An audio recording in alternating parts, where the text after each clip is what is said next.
నమస్కారం అండి. నా పేరు డాక్టర్ గణేష్ రెడ్డి చుండూరి. నేను సీనియర్ ఆర్థోపెడిక్ సర్జన్ రాఘవేంద్ర హాస్పిటల్స్లో పనిచేస్తున్నాను.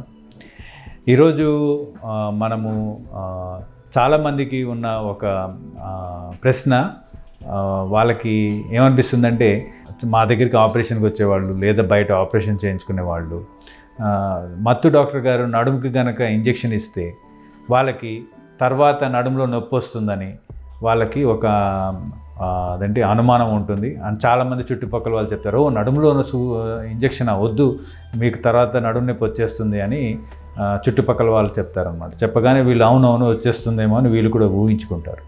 ఇది నిజంగా జరుగుతుందా, లేకపోతే వాళ్ళు ఇంజెక్షన్ నడుముకి ఇచ్చారు కాబట్టి నడుము నొప్పికి దానికి సంబంధం ఉందా లేదా అన్న విషయం మీద మనం ఈరోజు చూద్దాం.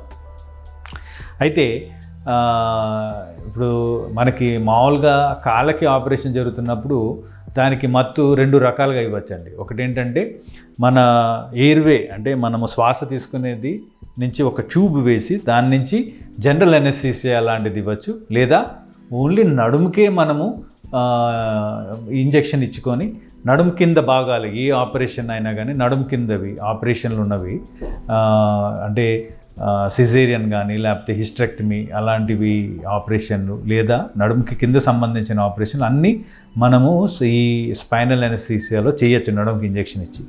కాకపోతే ఇందాక మనము అనుకున్నట్టుగా చాలామందిలో ఈ అనుమానాలు ఉంటాయి కాబట్టి ఇంజెక్షన్ నడుముకి ఇవ్వడం మూలంగా వాళ్ళకి నడుము నొప్పి వస్తుందా, అది నిజమేనా అన్న విషయాన్ని ఈరోజు మనం చాలా దగ్గర నుంచి చూద్దాం. అయితే మనము ఈ మన వెన్నుపూసని ఇలా చూద్దామండి. వెన్నుపూసలో ఇప్పుడు ఇది పై భాగము, ఇది ఛాతీ భాగము, ఇది నడుము భాగం అన్నమాట. అయితే ఇప్పుడు చాలామందికి నడుము నొప్పి ఈ ఎముకల మధ్యనున్న ఈ గుజ్జు ఉంది చూసారా, ఈ గుజ్జు అన్నది ఒక షాక్ అబ్జార్బర్ అనమాట. ఈ షాక్ అబ్జార్బర్ లాంటిది మనము ముందుకు వంగినప్పుడు ఈ షాక్ అబ్జార్బర్ ముందు సన్నగా వెనకాల లావుగాయి, పక్కకు వంగినప్పుడు పక్కకు సన్నగా లావుగా దాని షేప్ చేంజ్ అయిపోతూ ఉంటుంది. ఇప్పుడు ఎప్పుడైతే మనము ఇప్పుడు రెండు బ్రెడ్ ముక్కలు ఇచ్చి మధ్యలో జామ్ పెట్టి ఇలా ఒత్తితే జామ్ బయటకు వచ్చినట్టుగా మనం ఎక్కువ బరువులు ఎత్తేసి ఎక్కువ చేసినప్పుడు ఈ జామ్ లాంటిది బయటకు వచ్చి మనకి నడుము నొప్పి రావడం అన్నది మొదలవుతుంది. అంటే 90% నడుము నొప్పికి కారణాలు ఈ ముందున్న జామ్ అన్నమాట. జామ్ షాక్ అబ్జార్బర్ నుంచి వస్తూ ఉంటాయి.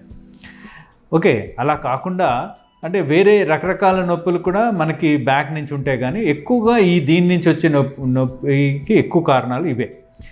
మరీ ఎక్కువ వస్తే ఈ వెనకాల ఈ నరాలు కనబడుతున్నట్టుగా నరాల మీద కూడా లోడ్ పడి ఒకసారి నొప్పి కాళ్ళల్లో కూడా వెళ్ళిపోతూ ఉంటుంది. ఇప్పుడు మన ప్రశ్న ఏంటంటే, మనం కనుక నడుముకి ఇంజెక్షన్ ఇస్తే దీనికి ఈ గుజ్జుకి ఏమైనా అవుతుందా అని మనకి ఒక ప్రశ్న.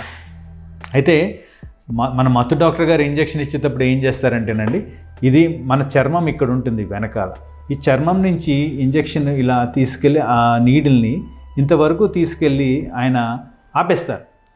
అంటే ఇక్కడ చిన్న ఒక పొర ఉంటుంది, ఒక లేయర్ ఉంటుంది, ఆ లేయరు దాటి ఆయన ఈ ముందుకు రాలేరు. అంటే ఇక్కడున్న ఈ షాక్ అబ్జార్బర్ వరకు ఆయన నీడిల్ పెట్టలేడు, ఎందుకంటే మధ్యలో మనకి బ్రెయిన్ నుంచి కొన్ని నరాల కిందకి వెళ్తూ ఉంటాయి. మన హోల్ ఈ స్పైన్ ఉండడానికి కారణమే ఈ మధ్యలో ఉన్న నరాలని ప్రొటెక్ట్ చేయడానికి.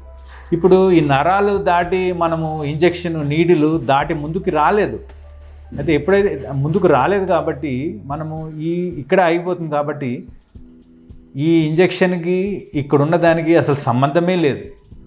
కానీ చాలామంది ఏమనుకుంటారు, నొప్పి ఇక్కడి నుంచే వస్తుంది, సూది కూడా ఇక్కడికి వెళ్ళింది కాబట్టి దాని మూలంగా ఊహించుకుంటారు అనమాట. సో ఇప్పుడు నేను మీకు మళ్ళీ చెప్తున్నాను చూడండి. సో మనకు వచ్చే నీడిలు ఇక్కడితోనే ఆగిపోతుంది, నరాలు దాటి వెళ్ళలేదు. ఎందుకంటే అది వైరింగ్ అనమాట, ఎలక్ట్రికల్ వైరింగ్ ఎప్పుడూ కంటిన్యూస్గా ఆన్ అయి ఉంటుంది, దాన్ని దాటి ముందుకు రాలేదు. సో మనకు వచ్చే నీడిలే ఇంతవరకు వచ్చేటట్టు అయితే ఈ ముందు కారణమైన నొప్పికి ఆ నీడిల్కి ఏం సంబంధం? అది కాకుండా మనం నీడిల్ ఒకసారి గుచ్చి వెంటనే బయటకు తీసేగానే ఆ ఏరియా అంతా కొన్ని రోజుల్లో మానిపోతుంది, జస్ట్ ఒక ఫ్యూ డేస్లోనే మానిపోతుంది. ఆ తర్వాత 3 నెలల నుంచి ఇక్కడి నుంచి వచ్చే నొప్పికి ఆ సూది గుచ్చడం మూలంగా నొప్పి వచ్చింది, రెండు ఒకటే ఏరియాలో అయ్యాయి కాబట్టి అని ఎవరో తెలియని వాళ్ళు ఏదో ఊహించుకొని చెప్తుంటే చదువుకున్న వాళ్ళు చాలామంది కూడా అదే నిజం అనుకొని దాన్ని మళ్ళీ ప్రశ్నించకుండా దాన్ని అంటే ఒప్పేసుకుంటున్నారు. ఈ క్లారిటీ ఇవ్వడానికి మీకు మనం ఇది చేస్తున్నాం అన్నమాట ఎపిసోడ్. ఓకేనండి, థ్యాంక్ యూ అండి.